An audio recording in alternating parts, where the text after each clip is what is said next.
Hello, people of YouTube, and a big welcome to the first YouTube video based around Newcastle United. And I'm going to be telling you a bit about myself. Yes, I am. So we'll kick off with that. So I'm called Tom Bolam. I support Newcastle United. And if you follow me on Twitter, you'll know that I've got over 300 followers at the minute. So it's not that bad. But I'd like to expand it though. And the majority of my followers and majorities are people who I support. Newcastle. I'm 18. My favourite film is Back to the Future. My favourite Newcastle players at the minute are probably Callum Wilson, Dubravka, coming in second. I support Rangers. I'm not really a great fan of Celtic. I don't really like what they believe in really, but we won't get into that. Xbox, PlayStation, I played them both. And thoroughly enjoy them. My favourite Xbox game of all time is probably Black Ops 2. Only the OGs will know how good that game was. And my favourite PlayStation game is probably The Last of Us, which was very good. I'll also do a Twitch channel, so watch out for that. But that's it for talking about myself. We're going to get into it. We're going to get into Eddie Howe's time at Bournemouth, so here we go. 2 secs. Right. We're not getting going to get into everything, just the key main details of what life was like at Bournemouth and what he did at Bournemouth and how it was so impactful and how he did so well.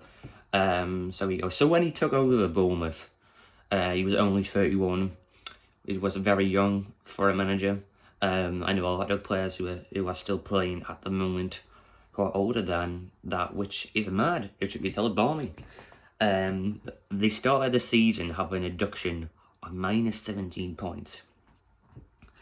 And that's practically the same as Derby's at the minute. Other than a couple more points. I think Derby got 21 points. I think this morning. Obviously, I'm filming this on a Tuesday morning. I think they've been deducting more points. God knows why. I think they're just deducting points for the fun of it now. I don't even know what the deducting points about. That's how oblivious I am. So you've got to feel bad for Wayne Rooney at this point because he's got some job in his hands. Same job as Eddie Howe practically. But they stayed up that season. The final of the season because they won the last 3 games, which is fantastic. But in 2010, he promoted them to League One, which was Eddie Howe's first full season as a permanent boss, finished on 83 points, where he came second in that league. And then the next season following that, he took them to the playoffs. The big one, at Wembley. Where they lost in penalties to Huddersfield in the semi-finals. And that was when Eddie Howe actually left that season.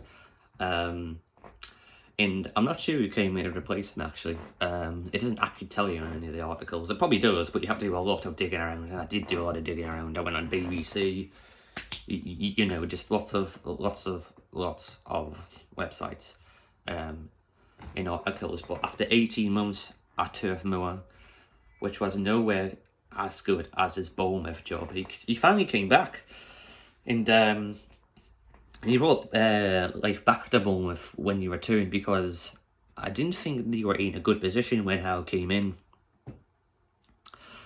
and to do that despite missing the first 2 months is spectacular. And I think they only won. I think it was like 1 game. I think they were 16th, 17th in the table while when he came in. I think they were in a terrible run. But I think they wanted to play for Eddie Howe, and they became 1 step closer to the Premier League. They had that 8-0 win at Birmingham in the first season in the Championship, which they got promoted that year. And then it was the big one, the spectacular one. It was the greatest league in the world of football. You had players like Hazard, De Gea, Coutinho, who in the league at the time the Holy Premier League. They finally reached it. The Premier League, the biggest of the world. And it's probably one of Bournemouth's biggest achievements to this date. And the feeling of that, you know, the owners must have had been out this world. The feeling they had must have been out this world. You know, I think that was their first time ever in the Premier League. And I didn't know how Bournemouth's been around. I don't really know the ins and outs really. I'm here to talk about the out really. But I don't know the ins and outs. I don't know how Bournemouth's been around for. But imagine going from the bones of your arse to the Premier League, having a deduction on minus 17 points, and then playing against teams like Man United, Chelsea, Liverpool, all of your top clubs in the world. You know, it's mental. Those are the clubs you think about when you think of the Premier League. And hopefully Newcastle the next couple of seasons. But they had 5 seasons in the Prem, and they were off to a bit of a rocky start under Eddie Howe. They finished 16th with a 5-point cushion, and I think they conceded, I think it was 64 goals. And yeah, so a bit of a rocky start, but in the next season, they bounced back. And they bounced back quite well, actually. They finished 9th. Which is good, that, for a side of a Bournemouth quality. That's not bad, that, you know. They Joshua King, the Norwegian Messi, scored 16 goals up there with the big dogs. 16 goals. He went from a bottle of water in a packet of ready salted crisps and a ham sandwich to a tuna sandwich, cheese and onion Pringles, and a bottle of Pepsi Max. He done that well. And if you don't know what that means, well, you're not very bright, because that's a top tier Tesco meal deal. But in those last couple of seasons, I think they fell off in terms of getting higher up the table and struggled a lot. But the Premier League adventure came to an end as they spent 5 years in the Prem, and Eddie Howe left after that. But in the last couple of months, when they were practically relegated, I think it was written in the walls, because Bournemouth haven't always been great with the back. You've seen Sky Sports show a lot of these stats defensively, and they've never really been fantastic, should be said to say. And it reminded me a lot of West Brom when he went down last season. And I'm talking in that there's like so much quality at the back. And the one player I'm really going to look at is Nathan Ake, who's probably the best centre half at Bournemouth at the time. And you look at him, he's at Man City now. He's at Man City, who have won titles, FA Cups, Carabao Cups under Pep. He's one of the best managers in the Premier League. And you know, he's played in the national level as well. But you know, he wasn't the only player who I thought had disappointed Eddie Howe. Ryan Fraser just gave up, really. I think he's just got one of those mentalities where he just gave up.